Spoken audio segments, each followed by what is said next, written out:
राष्ट्रवादी Congress party की कार्यकारी अध्यक्ष सुप्रिया सुले ने बड़ा बयान दिया है। सुप्रिया सुले ने शुक्रवार को कहा कि बीजेपी उनके पिता शरद पवार और चचेरे भाई अजित पवार से परेशान है। उनकी यह टिप्पणी महाराष्ट्र में 2019 में अल्पकालिक सरकार के गठबंधन को लेकर के दोनों दलों के बीच चल रहे वाक युद्ध के बीच आई है। बारामती से लोकसभा सदस्य सुले ने महाराष्ट्र में सत्तारूढ़ गठबंधन में शामिल बीजेपी पर निशाना साधते हुए कहा कि उसके पास देश या राज्य के लिए कोई नया नजरिया नहीं है। सुले जन्मदिन की बधाई देने आए पार्टी कार्यकर्ताओं से मुलाकात के बाद पत्रकारों से बातचीत कर रही थी। सुप्रिया सुले ने कहा कि मुझे इस बात की खुशी है कि केंद्र और राज्य की राजनीति मेरे पिता और भाई के इर्द गिर्द घूमती है। बीजेपी उनसे इतनी परेशान है कि उनके पास देश और राज्य के विकास के लिए कोई नया नजरिया तक तैयार नहीं है।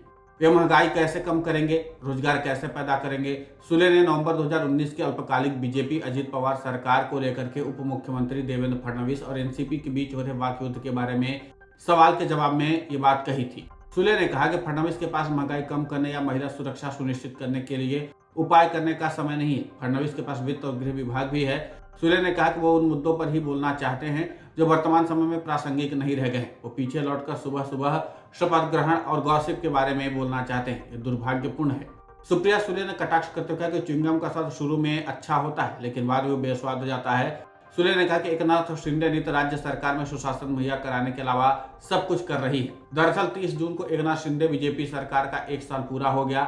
सुप्रिया सुले ने कहा कि जब तक शरद पवार को निशाना नहीं बनाया जाता तब तक कोई खबर ही नहीं होती। उप मुख्यमंत्री देवेंद्र फडणवीस ने हाल ही में दावा किया था कि पवार 2019 में बीजेपी के साथ सरकार बनाने के लिए सहमत हुए थे लेकिन फिर वे पीछे हट गए। इस पर राष्ट्रवादी कांग्रेस पार्टी प्रमुख शरद पवार ने कहा था कि बीजेपी और सत्ता के प्रति उसकी लालसा को उजागर करने के लिए 2019 के महाराष्ट्र के विधानसभा चुनाव के बाद कुछ चीजें की गई थी। 2019 में राजभवन में सुबह फडणवीस ने मुख्यमंत्री पद की शपथ ली और अजित पवार को उप मुख्यमंत्री पद की शपथ दिलाई लेकिन उनकी सरकार 80 घंटे में ही समाप्त हो गई थी। आपको बता दें कि पिछले कुछ महीने से महाराष्ट्र की राजनीति में अजित पवार की ही सबसे ज्यादा चर्चा हो रही है लेकिन एक बार फिर से अजित पवार को लेकर के नई चर्चा भी हो रही है कि अजित पवार एनसीपी में खुश नहीं है। और इन सब के बीच में सुप्रिया सुले का इस तरीके से बयान आना एक बार फिर से महाराष्ट्र का सियासी पारा हाई कर दिया है। हालांकि अजित पवार को लेकर के इस तरह की बात निकलकर सामने आना कोई नई बात नहीं है लेकिन कभी एनसीपी की तरफ से इस तरीके का बयान निकलकर सामने नहीं आता। लेकिन इस बार सीधे तौर पर सुप्रिया सुले ने बीजेपी को खुली चुनौती दे दी है और बता दिया है कि अजित पवार और शरद पवार से बीजेपी परेशान तो है ही।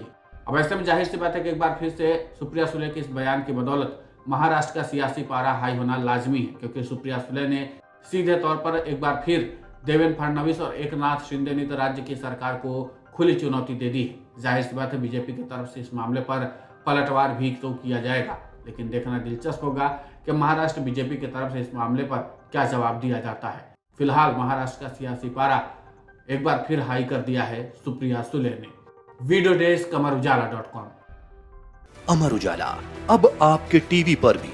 अपने स्मार्ट टीवी पर YouTube पर सर्च करें अमर उजाला, चैनल सब्सक्राइब करें और देखें ताजा खबरें, वो भी HD क्वालिटी में। और हाँ, बेल आइकन दबाना ना भूलें ताकि हर खबर हो आपके घर। अमर उजाला, निष्पक्ष, निर्भीक, निरंतर।